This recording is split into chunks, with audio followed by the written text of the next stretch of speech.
Welcome, everyone, to another broadcast, which we call a featured music special.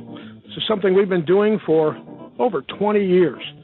I know you'd think we'd be a little bit better at it by now, but we try, folks, and we do bring you the best new music you have never heard.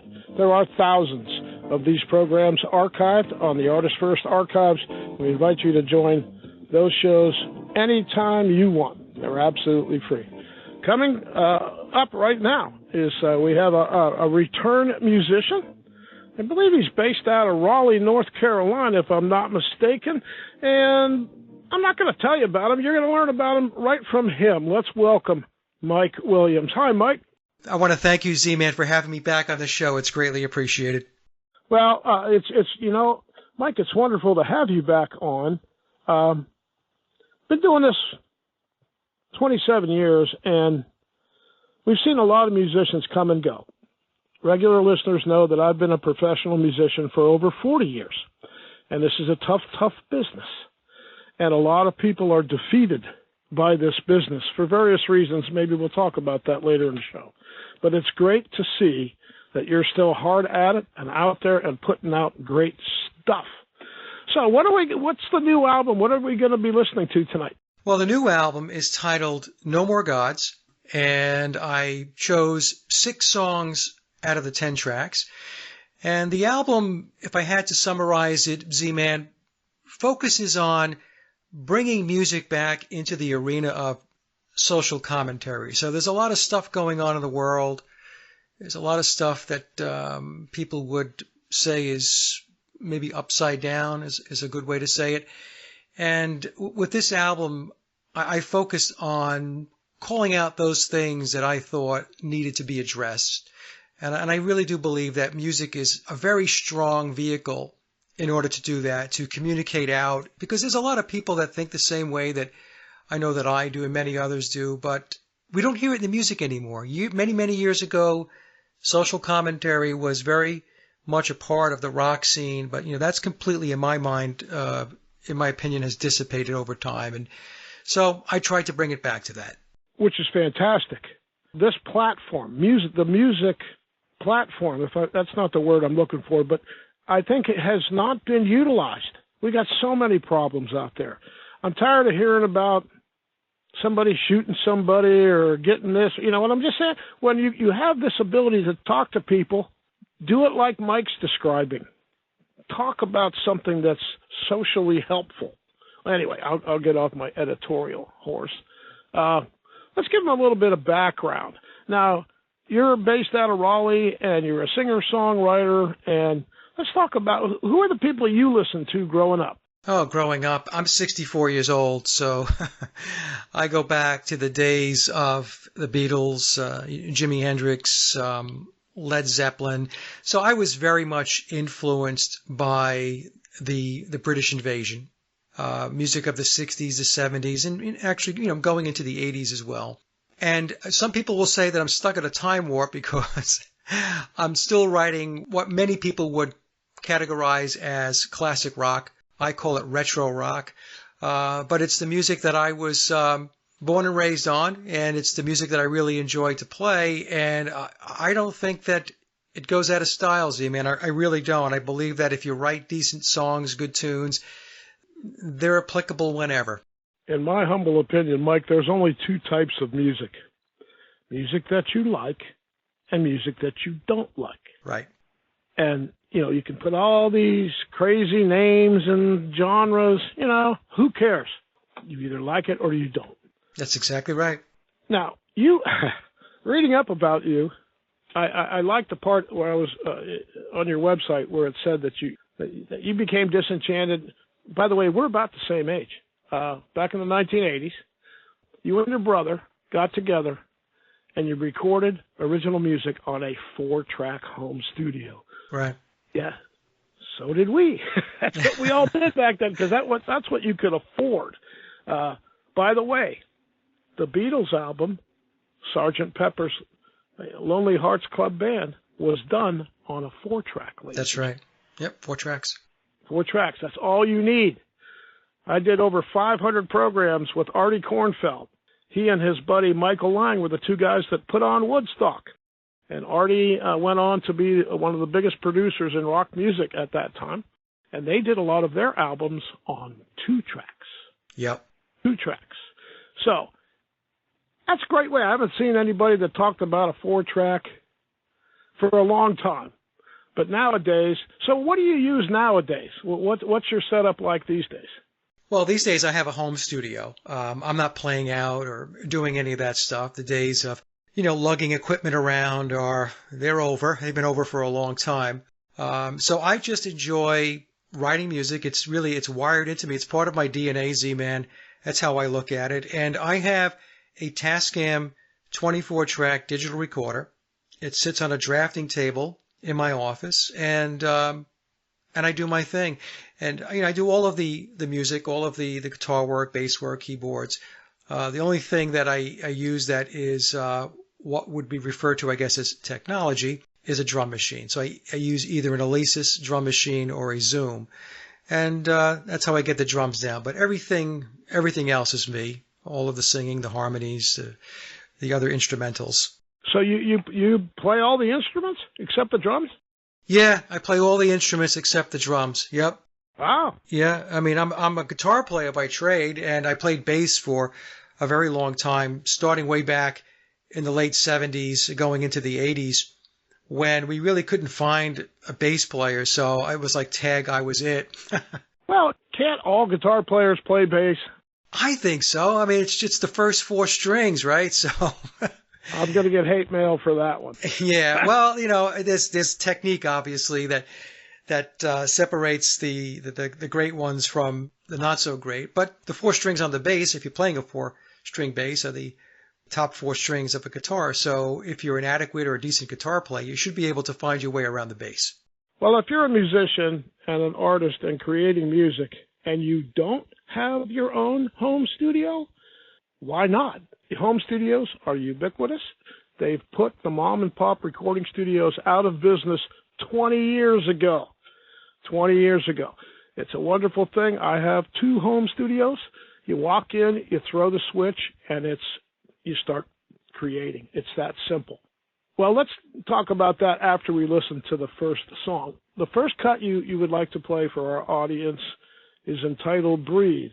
Tell us a little bit about this, and then we'll run it. Well, Breathe came about when we went through all of the stuff that began in March of 2020, all of the mandates and all of that stuff. And so, it kind of locked everybody down. A lot of folks were in a bad way, losing jobs and all of that stuff. And it was just a very rough period worldwide. So I sat down and I wrote the song Breathe, and it was really capturing my thoughts and what I was feeling at the time about what was going on in the world. So I sat down and wrote the song, and I finished it up in December of, I think it was 2020. So that's when I finished up the song, and it's actually doing fairly well as far as my Reverb Nation website and my SoundCloud. So the song has done pretty well. Excellent. Here it is, folks.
track is Breathe.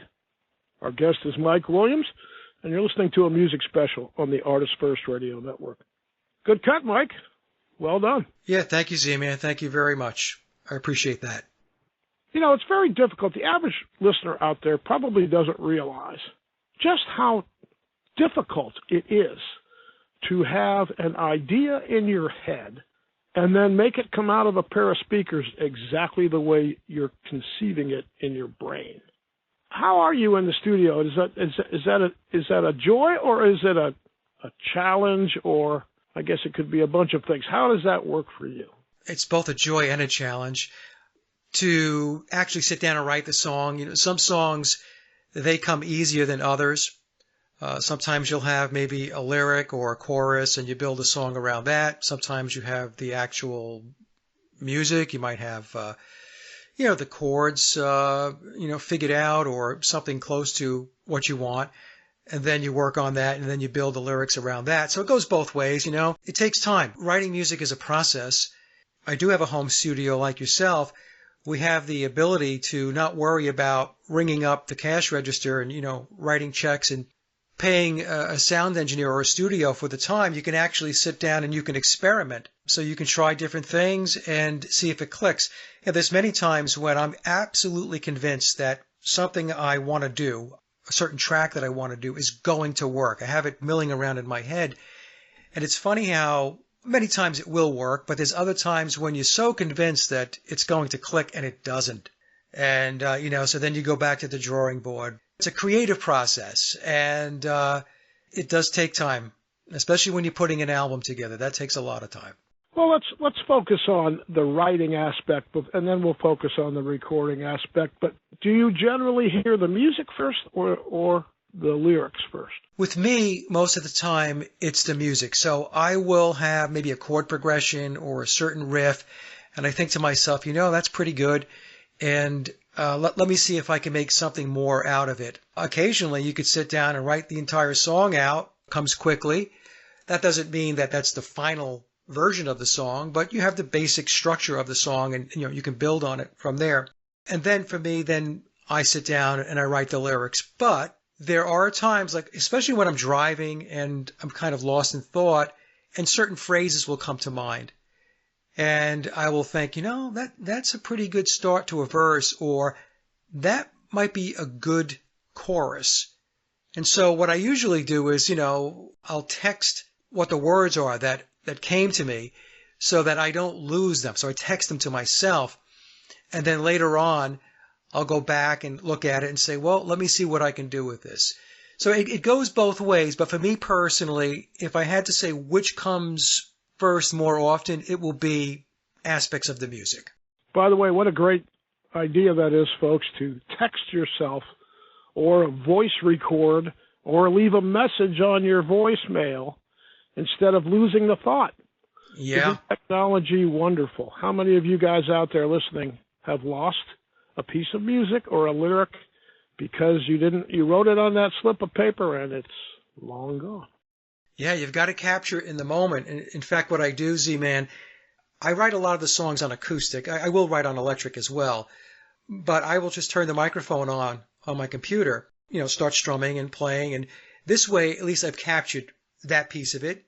But your point is very important. You do have to capture it, because otherwise, we've all done this. Something's come to us. We think, hey, that's a good idea, whether it be the music or a lyric, and then you lose it and you don't remember it. I use Sonar in my home studio. That's evolved from this software. I'm dating myself now, Cakewalk. All right, Cakewalk evolved into Sonar, and there's many of them out there that are great. But I use Sonar because I'm used to it and I understand how it works. And I can turn on, when I get in my studio, I can turn on the recording button, and I record I can just let it run for 5 hours, 6 hours, 10 hours. I just let it run. Yeah. And as I'm working on stuff, I got all these different things that's there. I don't care. There's no tape involved, so you're not going to run out of. I could probably let it run for a week and still have room. And what a wonderful thing. Then I go back when I'm not busy, and I'll listen to some of the ideas I have. The ones that are good, I keep. The ones that were, they're not so good, I just delete them. But what a wonderful tool. There's a software called Audacity that we use here at the station. And in fact, I use it a little bit at home in my studio. Audacity, Audacity. It's absolutely free. It is freaking fantastic. And if you're looking for a great digital audio software to use at home, folks, it runs on just about anything. And you can have an unlimited number of track studio in your house for free. Audacity. Check it out, ladies and gentlemen. Yeah, that's what I use when I record to my desktop. I use Audacity. Fantastic stuff. Now, you can make a donation to the guys. It's freeware, folks. You're not stealing it. So maybe you want to send them a couple dollars because they're great enough to have made this and given it to the world. And they're very good at keeping it updated. And it can do everything. Oh, my God. It is a wonderful, wonderful tool. We've been using it here at the station for years and years and years. Now, being, you write the music, you record the music. So should we consider this then a solo project? That it's all you? Is your brother involved? No, it's just me. Over the years, what happened, everybody goes about having their life. The first album that I recorded goes back, I started recording it back in late 2011. And so we're going back, 12 years ago. I've been playing, before that, obviously. We just talked about the 70s, the 80s, and the 90s. But I actually sat down and decided, hey, you know what? I'm going to put my first album out. And that was an album titled Leaving Dystopia. It was released back in 2012 or 2013. But it's just me. Now, my brother and I have talked about getting back together to do some work. He's a drummer by trade, but he's also a very good keyboard player. And so we're going to have to see if we can make that work out. But with everybody's schedule and everything that's going on, sometimes that's a little difficult. Nothing against your brother. I'm sure he's a fine gentleman. But, folks, if you've ever been in a recording studio with a group of musicians, good luck. Musicians have certain personalities, and they often butt heads, and there can be a lot of arguments and opinions. So when you do it by yourself, you eliminate all those tensions of having to, compete with musician-type personalities. All right, well, let's scoot on to the next track. In fact, folks, we're going to play the track right now. It's called When You Gonna Get It, and when we come out on the other side, our guest Mike Williams can tell us about it. Here it is.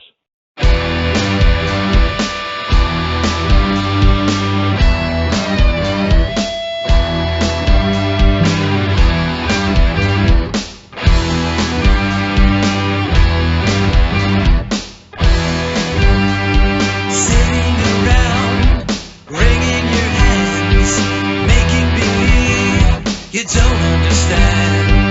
Gotta be a mama who carried the load, pulling you along that rocky road. When you gonna get it? When you gonna get it? All those years when you didn't pay your dues, singing along to the little boy blues. When you gonna get it?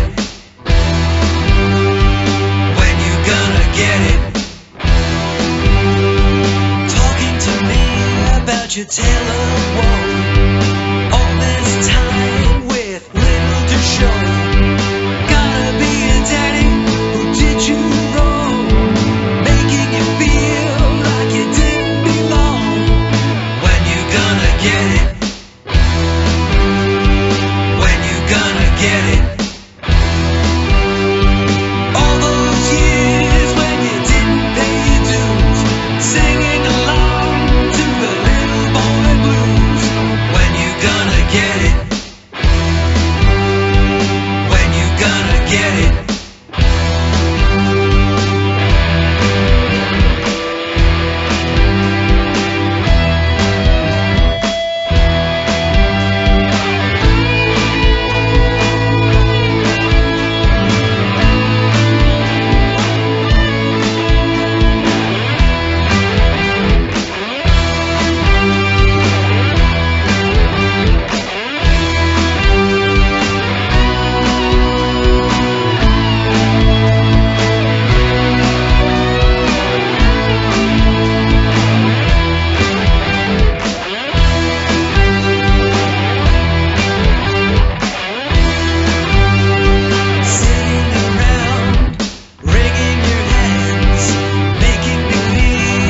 you don't understand.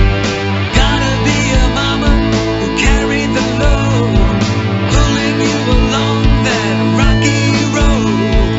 When you gonna get it? When you gonna get it?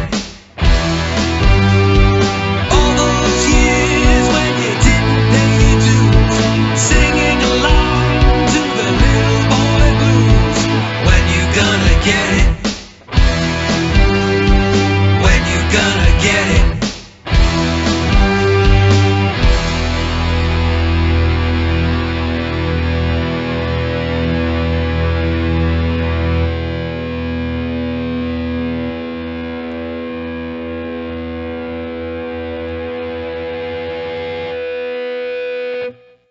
You are listening to the music of Mike Williams. He's our featured music special tonight. There is another show that Mike did with us. If you go back on our music show archives, it's alphabetically listed, and you can find that. Now, we told the audience you were going to tell us about that cut. It was called When You Gonna Get It. So how did that song come together?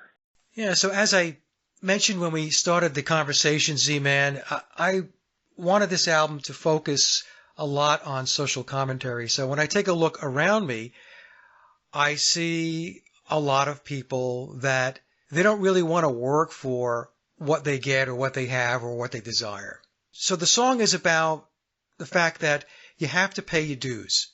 So if you're looking to succeed in life, there's going to be work involved. You're going to have to pay your dues, and that's just how it works in my mind. I mean, at least that's how it worked when I was growing up and how I lived my life and how I was brought up. So when I look around me, I don't see that. I see that kind of falling apart where a lot of society is looking for instant gratification. They don't want to work very hard for whatever it is that, they're seeking to obtain. And so the song just came based upon that thought process. Well, I'm going to get some hate mail because that's what I do. But a lot of today's music sucks out loud. If you can't sing and you can't play an instrument, how can you win a Grammy? Yep. Okay, you guys are welcome to send hate mail to DJ@artistfirst.com, and I'll put them in the big fat file that we have. It's very frustrating to have spent a lifetime trying to master your instrument, trying to be the best you can in performance and recording, and then look up and see some of this stuff. Okay, I've said enough about that. What's your thoughts on that topic? I agree with you 100%, Z-Man. I mean, what we're hearing today is a lot of rubbish. It's all performance-based. It's not based in musical aptitude, knowing how to play the guitar, the bass, the drums, the keyboards, or whatever. When you listen to my songs, and I'm not patting myself on the back, this is just the way it is. When you're listening to my songs, that's me. And it's not being enhanced with all of this technology. Don't get me wrong, the technology has its place and it can be very useful, but not to the point where it's taking the human element completely out of the song. And that's the problem that I have. Music is now becoming very digitized. It's very artificial. It has lost its soul from a human creativity perspective. I believe, this is just my personal opinion, but I believe I can tell when a piece of music has been written because the guy that wrote it, he writes the music and then he stands out by his mailbox and waits for the truckloads of money to come in. In other words, he writes it to make a profit, not for the art of writing music, not for the, like you talked about at the beginning of the show, not trying to make a commentary on society, but to just make that money, get that money. Yeah. Well, okay, I think you can tell. I think the public can tell. This is an interesting question that I like to ask original music artists. As you're working on your material, and you've been working on the same song for hours or weeks or months, how do you know when it's finished? Yeah, that's a good question, because if you're like me, that process can go on for a long time, because you're always thinking it could be just a little better. And if you just do a little bit more, you can just push the envelope. And but sometimes you just have to take a step back and say, you know what? I can't overthink this either. And perhaps what I have right now is good to go. And I think sometimes songwriters and musicians have a tendency maybe to overproduce. And, I've done that. I found that the more basic you keep it, generally speaking, the better off you are. It was B.B. King, I think, who famously said, when it comes to recording music, less is more. Right. Now, how I've solved that issue is, when do I know when it's done? Some of my songs have 15 versions. Sped up, slowed down, changed the instruments. I have many, many different versions of the same song because, well, number one, I have the ability to do that.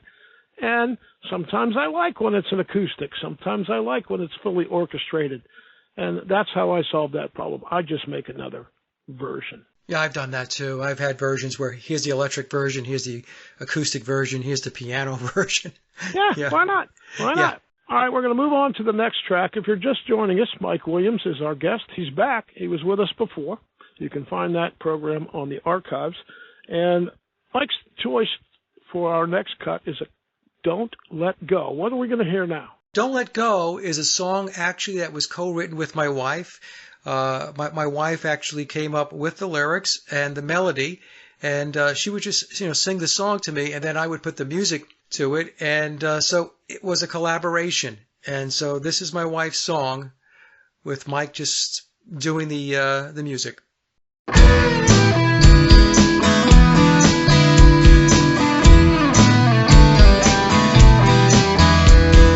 Waves of desperation come crashing in again, feeling the sensation. I need you to the end, don't you know?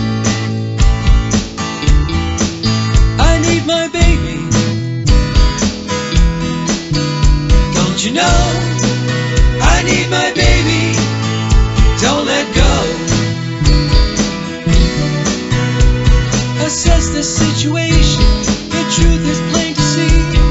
This abomination, there's only you for me, don't you know? I need my baby, don't you know?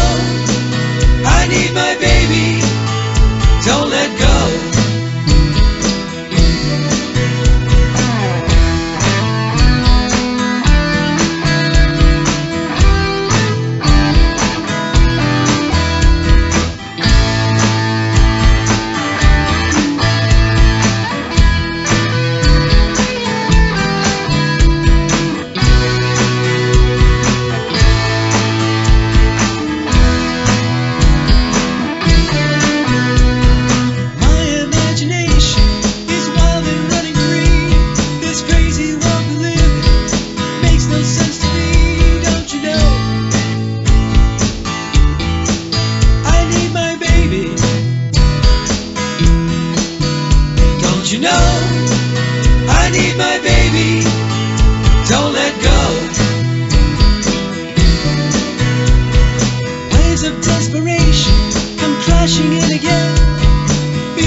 All right.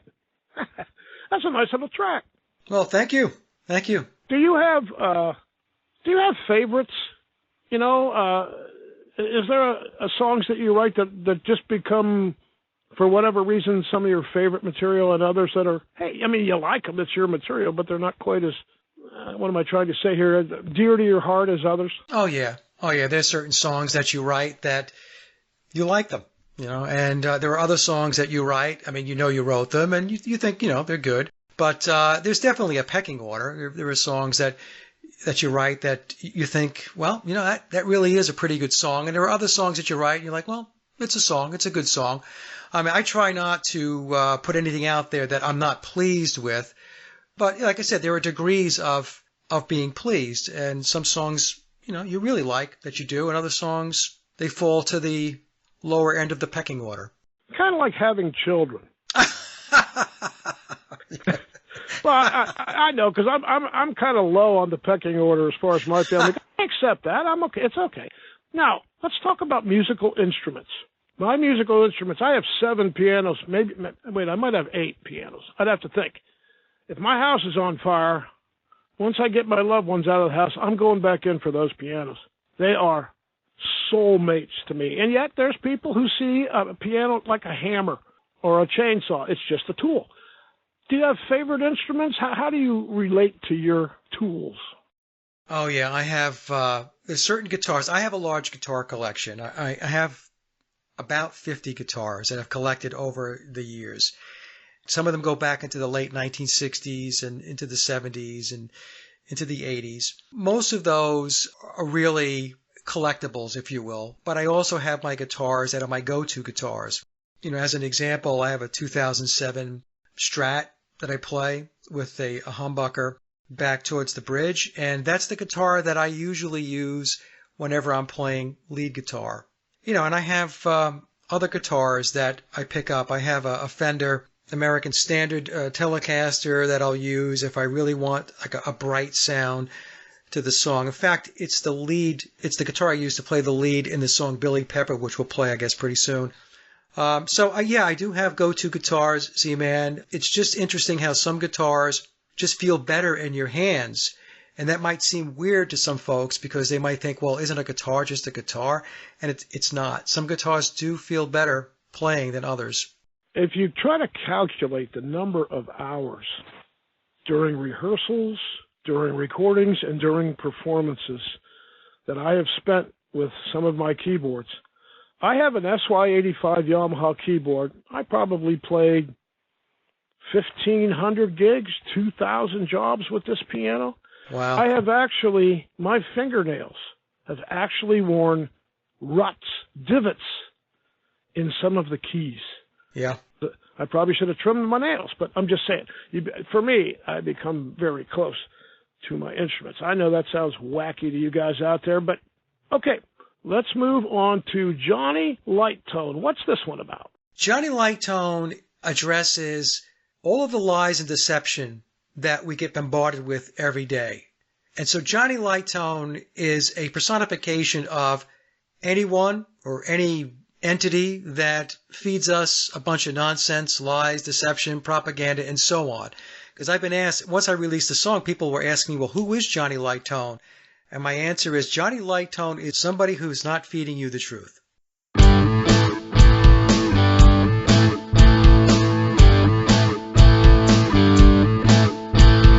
look over there, it's a shiny silver ship. Man, that's cool. Man, he's hip with his jet black hair and his big white smile. He lies to you, but he does it with style. He promises the moon with a sleazy little wink. His rattlesnake eyes tell you how to think. He's all glossed up and made for TV. Mr. Prime Time got you on your knees. Get in line, kiss the ring of Johnny Lighttone. He's so fine, everybody sing Johnny Lighttone. His eyes are cold, his blood is ice. Believe in him and pay the price. He leads the blind when you can see. He steals your mind so you're not free. Johnny Lighttone, Johnny Lighttone. Come on.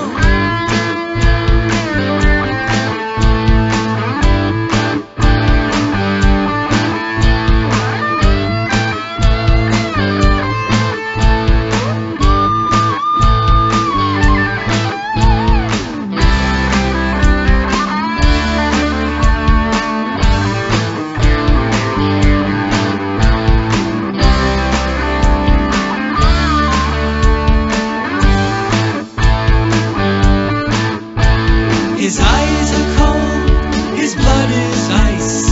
Believe in him and pay the price. He leads the blind when you can see. He steals your mind.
to the music of Mike Williams on the Artist First Radio Network. Mike, for people that just joined us, where can they pick up your music? They can just go to my hub website, Z-Man. It's laboroflove.com.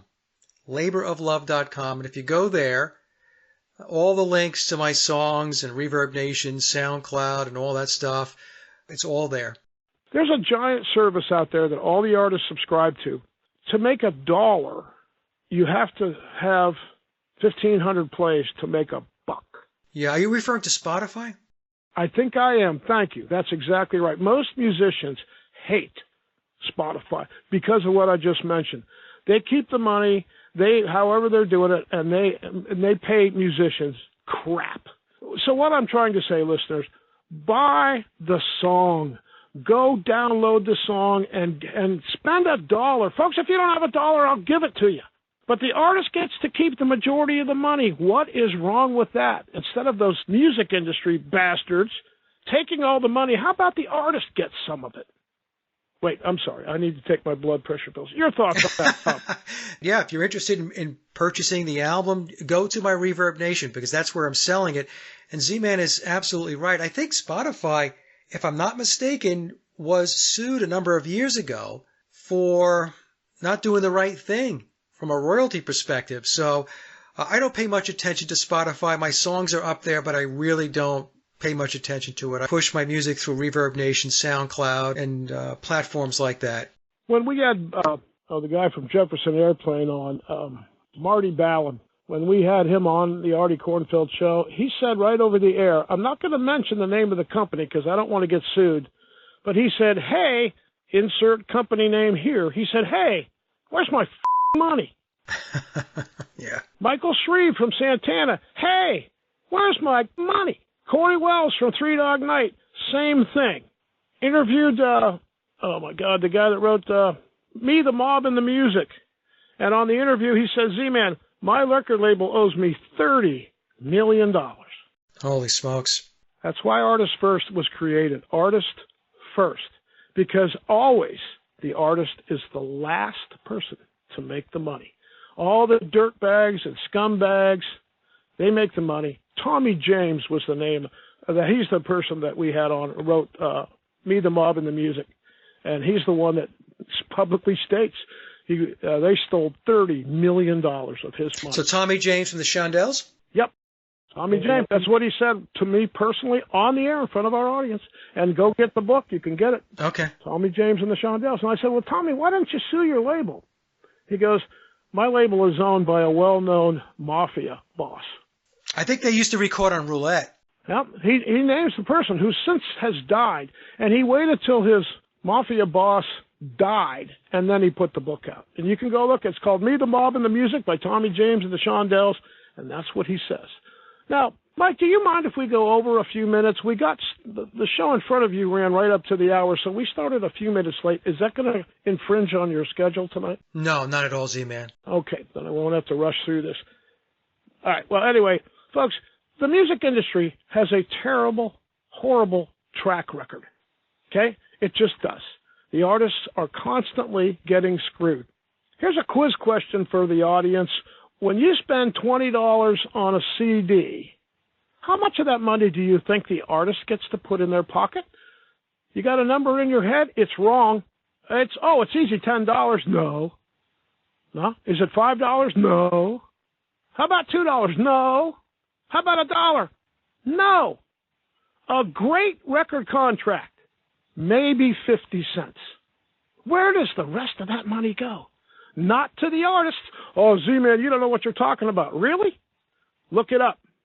And that's what goes to the whole band. All right, that's what they split up among everybody in the band. The rest of the money the artist never sees. A good record deal is, we'll make you famous, but you'll make us rich. And that's been the motto of the record business all these years. Ask Taylor Swift. Anyway, so all the benefits, Mike, of you doing it on your own, you at least get to keep the benefits of what you do. And I think that's a wonderful, wonderful thing. I'm sorry, I didn't mean to get off on these tangents. It's one of the reasons why we started the station, and we like to tell it the way it is. We've been threatened. We've been threatened by certain parties to not talk about these things. Is that right?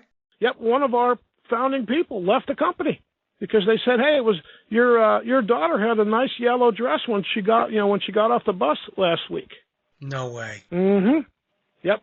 He said, "You know what? I'm out of here," and he left the company. Wow. You don't hear this other places, do you, folks? But it's the truth. Okay, on that pleasant thought, let's get on to our next cut.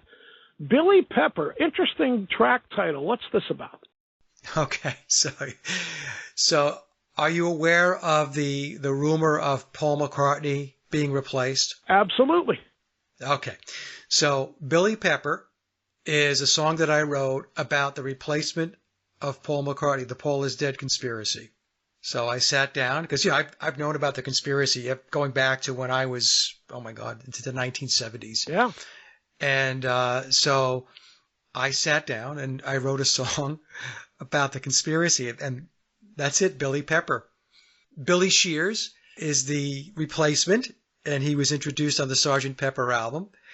And so I took Billy Shears and the Sgt. Pepper album, but I married the two names, Billy and Pepper, and created the song. Excellent. Let's hear it, folks.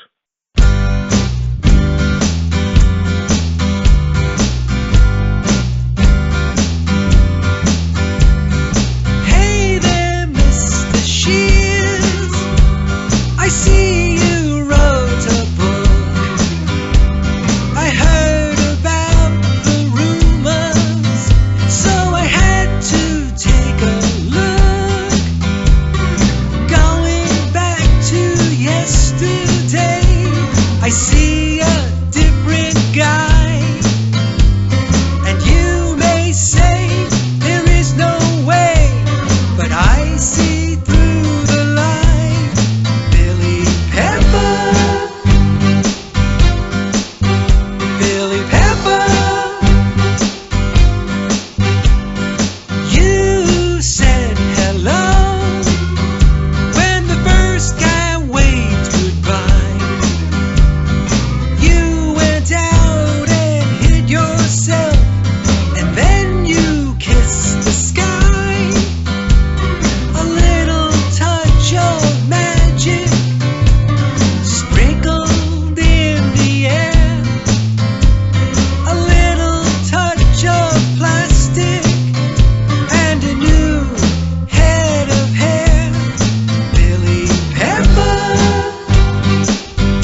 that does sound like a song that could have been on the Sgt. Pepper album. You captured the flavor of the Beatles song on that cut. Congratulations, at least in my opinion. Oh, thank you, Z-Man. That was the intent. The intent was to make it as Beatlesque as I possibly could. Yeah, it works.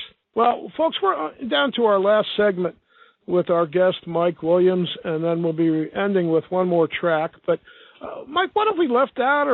And you can take as long as you want. You want to thank people? You want to, is there some thoughts that you'd like to bring forth on this program before we're done?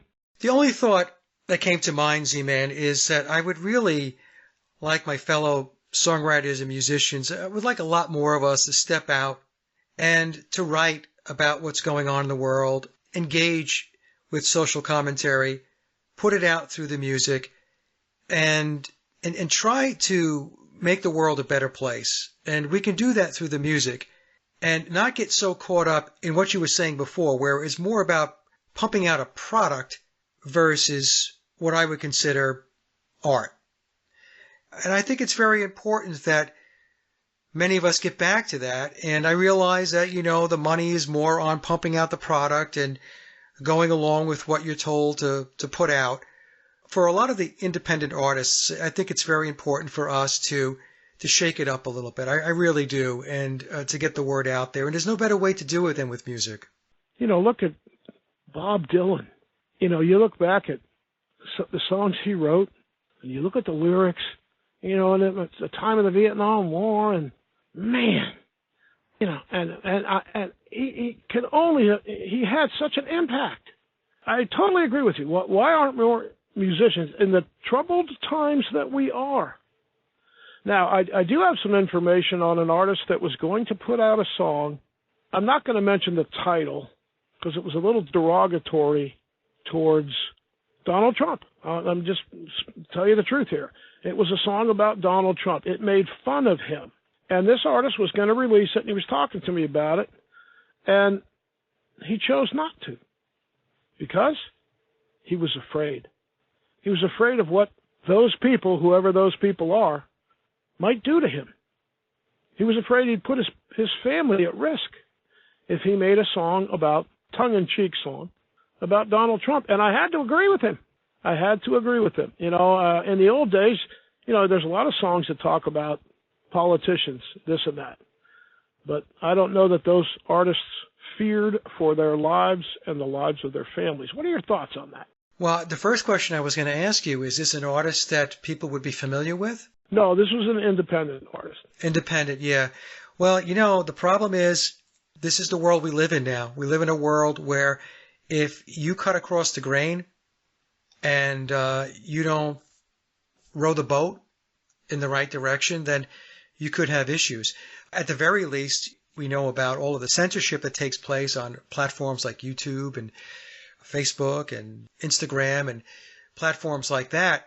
It's called cancel culture. That's what it's called. If you're not saying what you're supposed to be saying or what they've determined that you should be saying or thinking, then you do run the risk at the very least of being canceled, ridiculed, and I guess depending upon how much reach you have, then you could have more significant issues like this person was concerned about. Now, I'm not so sure that they would have taken him out or whatnot, but in all likelihood, the song may have been censored or pulled. I know a guy, I can't say who he is, who's been a songwriter for, must be 40 years.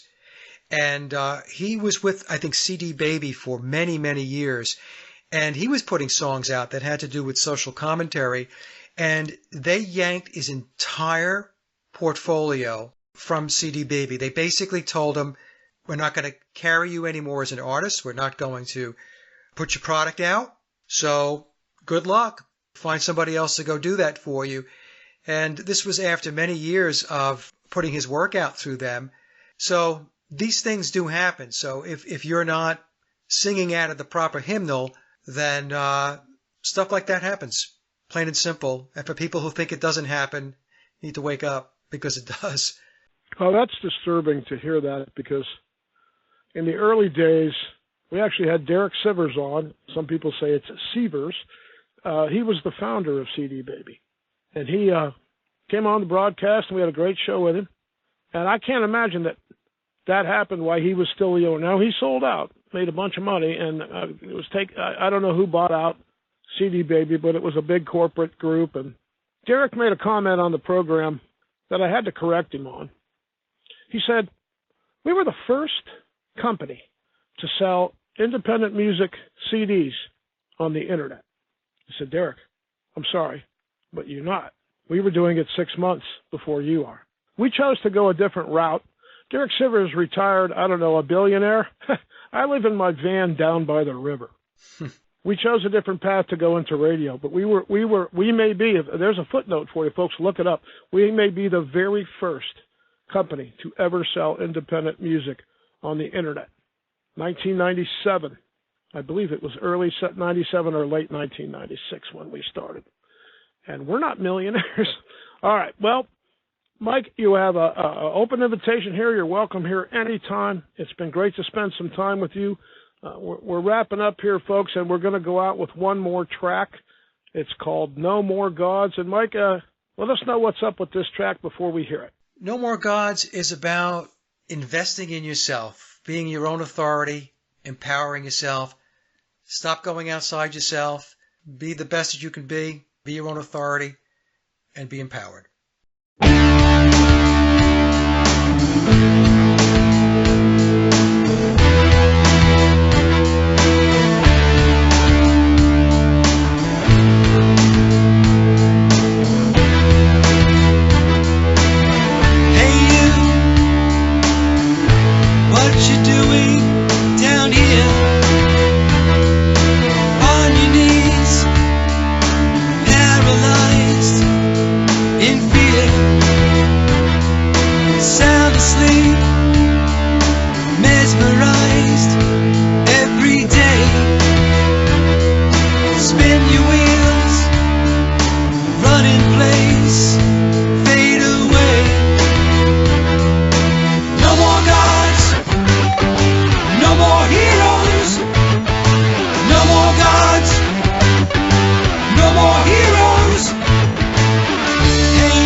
I think you got some great stuff there, and you've done a hell of a job, and just keep doing what you're doing.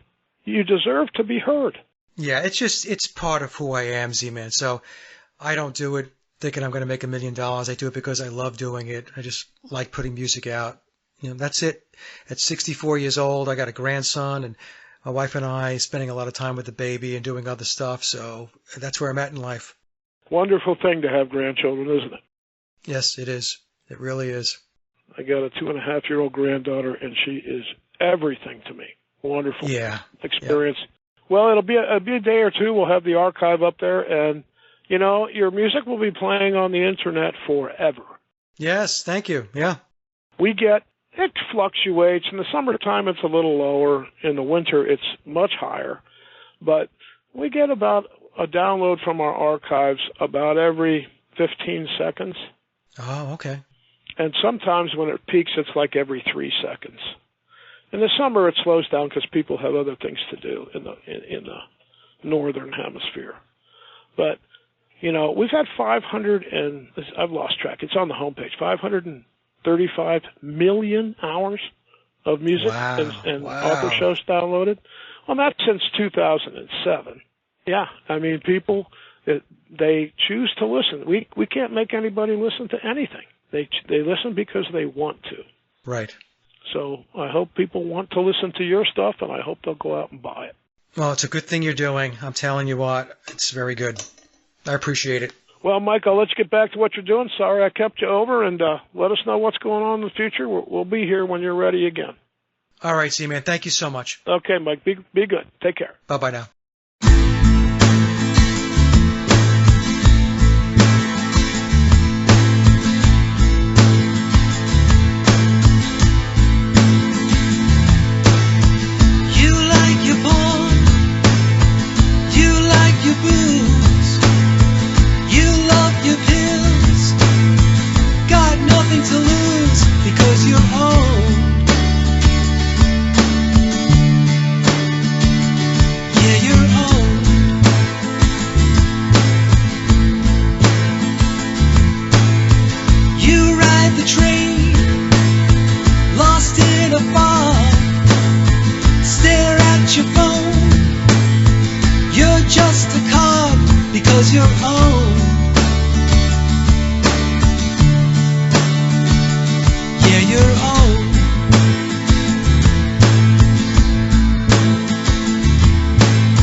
machine.